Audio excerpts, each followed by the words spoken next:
Hospital में line दिखाई, किस हॉस्पिटल में कितने ऑक्सीजन खत्म हुए, शमशान घाट में लंबी लाइन लगी है, 200 टोकन नंबर मिल रहा है, वो दिखाया। जो आप झेल रहे थे, जो आप पर बीत रही थी, ये आप महसूस कर रहे होंगे, इसमें कोई दो राय नहीं है। इसका प्रतिफल क्या मिला? सबसे बड़ी तो आपकी अदालत है, यानी जनता की। इससे बड़ी कोई अदालत है क्या? इससे बड़ी कोई अदालत नहीं होती है। प्रतिफल क्या मिला? आईटी की रेड, हमारे प्रधान संपादक के घर पर रेड, ब्रजेश मिश्रा के घर पर रेड, प्रदेश के प्रमुख बीरेंद्र सिंह के घर पर रेड, इसके अतिरिक्त कई कर्मचारियों के घर पर रेड। यानी हम बात आपकी करेंगे, आपके दुख को दिखाएंगे, 2200 गांव तक जाएंगे, वहां सीएचसी पीएचसी में डॉक्टर आते नहीं हैं, बदहाल है, वहां पर गाय भैंस बांधे जा रहे हैं, ये दिखाएंगे तो रेड पड़ेगी। नहीं, आपने झेला नहीं है। मैं आप ही से बात कर रहा हूं, जो सभी टीवी देख रहे हैं। बहुत सारे लोग हैं, चाहे वो प्रयागराज के राय साहब टीवी देख रहे हो, चाहे वर्मा जी टीवी देख रहे हो, चाहे शर्मा जी टीवी देख रहे हो, आप सबसे सीधे बात मैं कर रहा हूं। आपने क्या महसूस नहीं किया? आपने क्या झेला नहीं इन सब हालात को? देखा? ये देखिए, विभिन्न राजनीतिक दलों के नेता हैं, उन्होंने अपनी बातें लिखी है।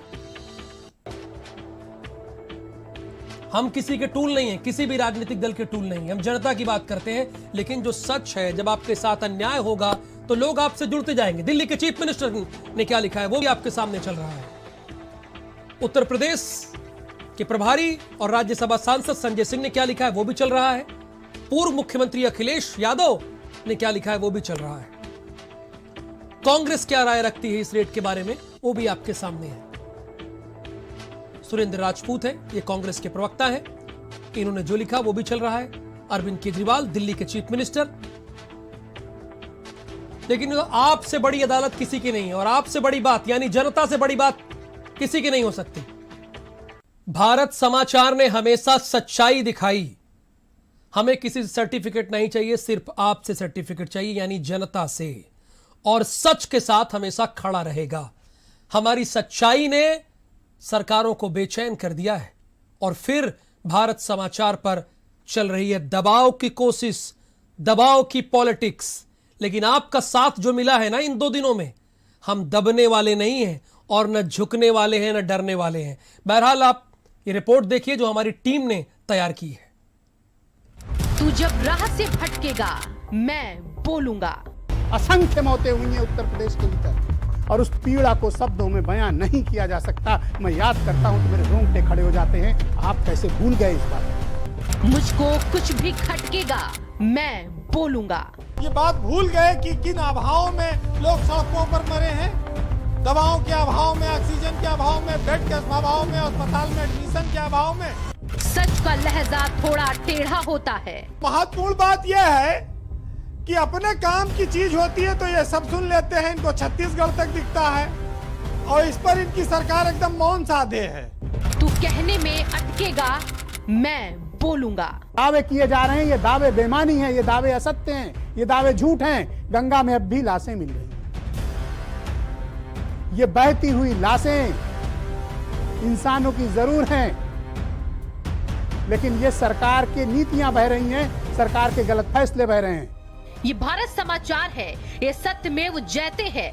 चैनल में या फिर कर्मचारियों के घरों पर आईटी रेड से ना डरा है, ना डरेगा, ना झुका है, ना झुकेगा। 1 घंटे के इंतजार के बाद भी उसको दाखिला नहीं मिल पाया, उसको इलाज नहीं मिला, और उसकी एम्बुलेंस में ही तड़प कर मौत हो गई। आप देखेंगे भारत समाचार जन सरोकार से जुड़े मुद्दे हमेशा उठाता रहा है और हमेशा उठाता रहेगा। किसान आंदोलन हो, जनता पर महंगाई की मार हो, या फिर कोरोना काल की काली सच्चाई हो, भारत समाचार हर मुद्दों पर बेबाकी से अपनी बात कहेगा। उत्तर प्रदेश में अकेले लखनऊ को 720 इंजेक्शन चाहिए, और मौजूद कितने हैं? 40-50 से ज्यादा मरीज मौत के मुहाने पर खड़े हैं, कभी भी मर सकते हैं वो। और 3 हफ्ते पहले तक यही जीवन रक्षक दवाएं आसानी से उपलब्ध थी। जब से ब्लैक फंगस की चर्चा शुरू हुई, गायब हो गया मार्केट से। सच दिखाया है, सबूतों के साथ जनता की हक की आवाज बुलंद की है और करता रहेगा। टीम बड़ा गांव ब्लॉक के गलमऊ गांव पहुंची है। यहाँ पर आपको बता दें, कल योगी आदित्यनाथ उत्तर प्रदेश के मुख्यमंत्री यहाँ पहुंचे थे, लेकिन लोगों की ये गुस्सा रही कि लोगों से बात नहीं की और तुरंत 5 मिनट के अंदर ही चले गए यहाँ से। संख्या में जहाँ तक नजर जाती है केवल 100 गड़े हुए दिखाई पड़ रहे हैं, 100 दफन किए गए। लेकिन जिला प्रशासन की कार्यप्रणाली की अगर बात करें तो बंद कमरे में बैठ के एक वाहियात टाइप का बयान एडीएम प्रशासन का जारी होता है और बंद कमरे से वो इसको बताते हैं कि ये 100 नहीं है, महज एक कपड़े हैं, और सारी अफवाह फैलाई जा रही है। लेकिन हकीकत क्या है सामने है। भारत समाचार ने देश और प्रदेश के असल मुद्दों पर सरकार और सिस्टम को कई बार कटघरे में खड़ा कर कठिन सवाल पूछे, जिससे सिस्टम की नींद ही हराम नहीं हुई बल्कि सरकार को बेचैन तक कर दिया। और फिर हम पर आयकर विभाग की रेड डालकर शुरू हुई दबाव की कोशिश। इस देश में आप किसान को आतंकवादी नहीं कह सकते। अपनी जवानी दी है, अपना जीवन दिया है, सच जमीन फाड़ कर निकलता है। एजेंसियां अपना काम कर रही हैं, तो भारत समाचार भी अपना काम बेबाकी से कर रहा है। ऐसे में हम अपने दर्शकों को एक बार फिर उन मुद्दों को बताते चले जिससे सिस्टम मुंह फेरता आ रहा है, क्योंकि भारत समाचार का मूल्यांकन केवल और केवल दर्शक कर सकते हैं। इसलिए हमने दिखाया ऑक्सीजन की कमी से मौतों का सच। सर मेरी बात सुनिए प्लीज, सर मेरी बात सुनिए। अंदर क्या हो रहा है नहीं हो रहा है, मरीज तमाम डेड बॉडी निकल रहा है केवल नाम के लिए कि जब एडमिट हो गया तो हो गया। जब से मैं लाया हूँ मुझे ये नहीं समझ में आ रही अच्छे से ट्रीटमेंट हो पा रहा है या नहीं हो पा रहा है, ये अंधकार में चीज़ है। कोई इलाज नहीं हो रहा है सर, इतनी बुरी हालत है। 4 दिन हो गए उनको भर्ती हुए, वो हार्ट पेशेंट है। यहाँ तक कि दवाइयाँ भी हार्ट की डबल दे दी गई। प्रिस्क्रिप्शन पूछा तो प्रिस्क्रिप्शन नहीं बता रहे। सर कल से हमारी मदर को ऑक्सीजन है ही नहीं, हॉस्पिटल में 40 पे चल रही है। डॉक्टर ने कहा ले जाओ नहीं मर जाएंगी। कल 9 बजे का आया हुआ हूँ और समझ लीजिए कि कहीं हॉस्पिटल नहीं मिल रहा है, क्या करें। 10 मुर्दों का नंबर आ नहीं पाता, 20 मुर्दे आके लग जाते हैं, सब देखो लाइन से लगे। हेल्पलाइन नंबर जो है 1075 हमने इतनी बार मिलाया, कोई नहीं उठाता है। गंगा किनारे मिले शवों की सच्चाई। एक एक तस्वीर बहुत डरावनी, चौंकाने वाली, विचलित करती है, मन को बेचैन करती है। लेकिन ये सरकार संकट को समाधान में नहीं, संकट को समस्या में तब्दील करने की एक्सपर्ट है। शमशान घाटों पर शवों की दुर्दशा।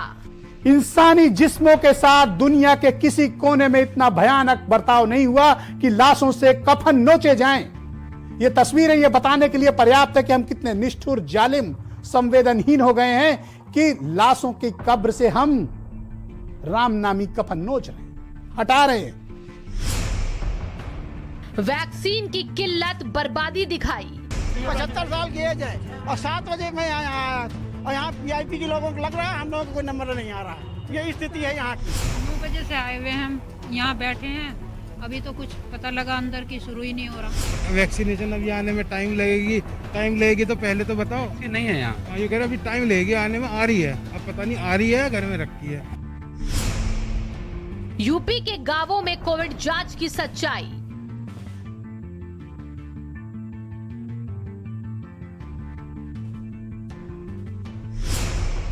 गांवों में सीएचसी और पीएचसी का काला सच। आप देख सकते हैं जिस तरह से जो सीएचसी है उसका ताला लगा हुआ है। यहाँ कई महीने से कोई डॉक्टर इधर नहीं आ रहा है। ये बेड जो अस्पताल में मरीजों के लिए लगाए जाते हैं, बताया जाता है कि 4 बेड का अस्पताल है, लेकिन इस अस्पताल की कंडीशंस देखने से लगता है ये कोई अस्पताल नहीं, भूत खाना होगा। आगरा में मॉक ड्रिल की आड़ में बांटी मौतें।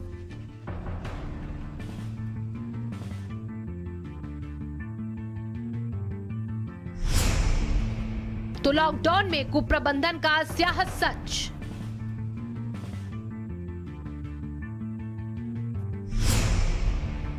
हाथरस में हैवानियत की कड़वी सच्चाई।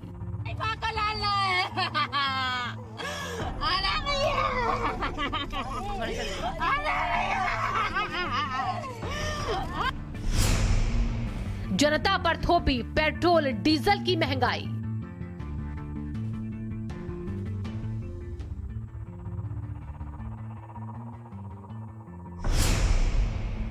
कृषि कानून पर किसानों के हक की मांग।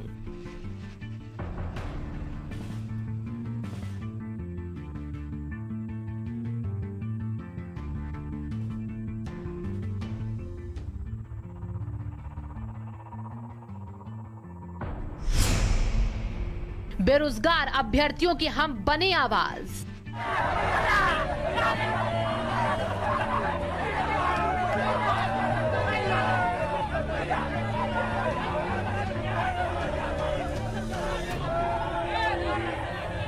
हुकूमत के हर झूठ और बयान का हमने पर्दाफाश किया है।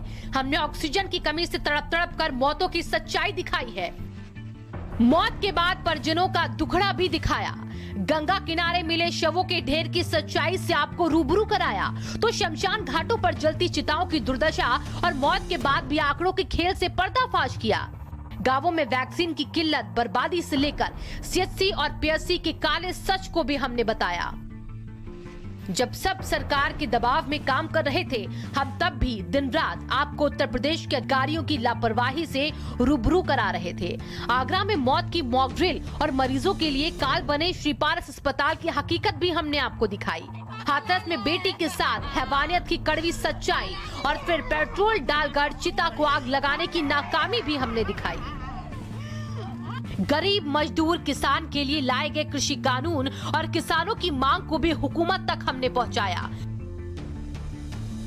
और हम ही बेरोजगार अभ्यर्थियों, युवाओं की आवाज बने हैं। हमने शपथ खाई है कि इस देश में आप किसान को आतंकवादी नहीं कह सकते। अपनी जवानी दी है, अपना जीवन दिया है। सच जमीन फाड़ कर निकलता है। सीबीआई की चार्जशीट में तुम्हारे चेहरे पे काली पोती है। आप इधर उधर की बात मत कीजिए, मुद्दे पर आइए। सच्चाई को आप छिपा नहीं सकते हैं। कहाँ छिप गए हैं वो लोग जो कह रहे थे गैंगरेप हुआ ही नहीं। कलम की ताकत को रोकने के लिए, सच को छुपाने के लिए मीडिया संस्थानों पर की गई आईटी रेड के विरोध में प्रदेश भर में उबाल है। और प्रदेश भर में 75 के 75 जिलों में आज प्रदर्शन आपने देखा। बदले की नीयत से की गई जारी कार्रवाई के विरोध में पत्रकारों ने अधिकारियों को ज्ञापन सौंपा है। आज हम समस्त पत्रकार साथी यहाँ आए हुए हैं जनपद मुख्यालय पे। कारण यह है कि सरकार द्वारा भारत समाचार, दैनिक भास्कर समाचार पत्र के समूहों पर आयकर विभाग के छापे इसलिए लगवाए जा रहे हैं क्योंकि इनके द्वारा निष्पक्ष समाचार का प्रसारण किया गया है। पूरा हिंदुस्तान जानता है कि आप आंकड़ों पर सुधार रहे हैं। मीडिया संस्थानों पर हो रही आईटी की छापेमारी के विरोध में उत्तर प्रदेश के तमाम शहरों और जिलों में पत्रकारों ने प्रदर्शन किया है। आईटी छापेमारी को पत्रकारों ने जहां सच्ची खबरें दिखाने के बदले में की गई कार्रवाई बताया, तो वहीं इनकम टैक्स छापों के विरोध और कार्रवाई को लेकर ज्ञापन सौंपे हैं।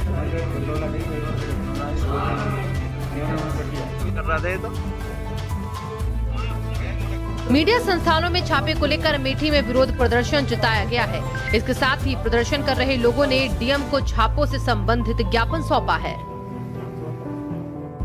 जब सच दिखाया जा रहा है, भारत समाचार और दैनिक भास्कर जब सच दिखाए, सच का आईना दिखाए, तो इनके ऊपर जो है सरकार दमन पूर्ण कार्रवाई करते हुए ईडी का छापा जो मरवा रही है, जो उनको प्रताड़ित किया जा रहा है, उसी के संबंधित हमने जो है ज्ञापन राज्यपाल को सौंपा है। हमारी मांग ये है कि महोदय राज्यपाल जी, आप चौथे स्तंभ को बचाइए। एटा में भारत समाचार के office editor in chief Brajesh Mishra, state head Virendra Singh के घर पर हुई इनकम टैक्स की छापेमारी को लेकर पत्रकारों में काफी रोष है। वहीं पत्रकारों ने इस छापेमारी की कड़ी निंदा की है। भारत समाचार के ऑफिस पर इनकम टैक्स की छापेमारी, वहीं भारत समाचार के editor in chief Brajesh Mishra ji के घर पर छापेमारी, वीरेंद्र जी के यहाँ पर छापेमारी, और वहीं जो छापेमारी की गई है इनकम टैक्स विभाग की तरफ से, वो कहीं ना कहीं जो राजनीतिक जो है दल हैं वो लगातार इसका विरोध कर रहे हैं। कह रहे हैं कि कहीं ना कहीं बदले की भावना से कार्रवाई की जा रही है। भारत समाचार हमेशा सच को दिखाता रहा है। आज इसी क्रम में एटा के प्रेस क्लब की टीम ने जो है एटा डीएम अंकित अग्रवाल जी को यहाँ ज्ञापन सौंपा है। देवेश जी, आज जो ज्ञापन दिया गया, क्या कहेंगे इस चीज को लेकर? बिल्कुल, जो पिछले समय से जिस तरह देखा रहा है कि मीडिया के लोगों के पत्रकारों पर हमले बढ़े हैं, इस तरीके उनकी आवाज़ को दबाया जा रहा है, और अभी जो मीडिया संस्थानों के विरुद्ध जो खबर चलाई जा रही है उसको लेकर के जिस तरह आईटी की रेट पड़ी हुई है या जो मीडिया की आवाज़ को दबाने का काम किया जा रहा है ऊपर से, ये कहीं ना कहीं निंदनीय है। और ये चौथे स्तंभ जो हम लोगों को एक मिला हुआ है वो उसको पर हमला है सीधे सीधे। तो हमने अभी राज्यपाल जी को इस डीएम के माध्यम से ज्ञापन दिया है कि इस तरीके के मामले पर वो संज्ञान लें और इस तरीके के मामले जो भी हैं, पत्रकार पर हमला है या मीडिया संस्थान के विरुद्ध इस तरह के मामले हैं, उन पर जल्द से जल्द रोक लगाए। दुबे जी, आप वरिष्ठ पत्रकार हैं और काफ़ी लंबे अनुभव है।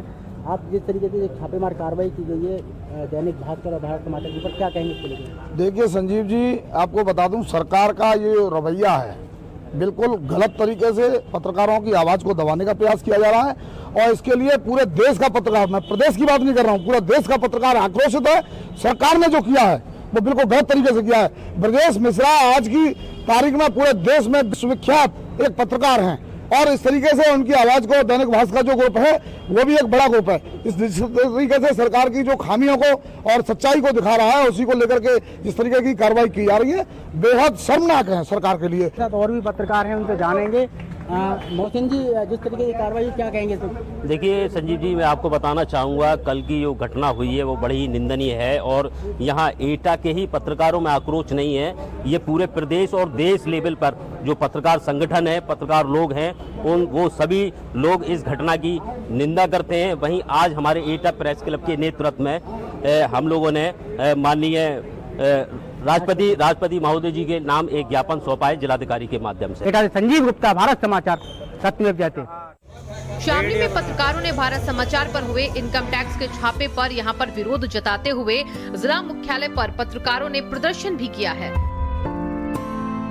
ललितपुर में मीडिया संस्थानों पर आईटी की रेड के विरोध में सैकड़ों पत्रकारों ने कलेक्ट्रेट पहुंचकर प्रदर्शन किया और जमकर नारेबाजी की है।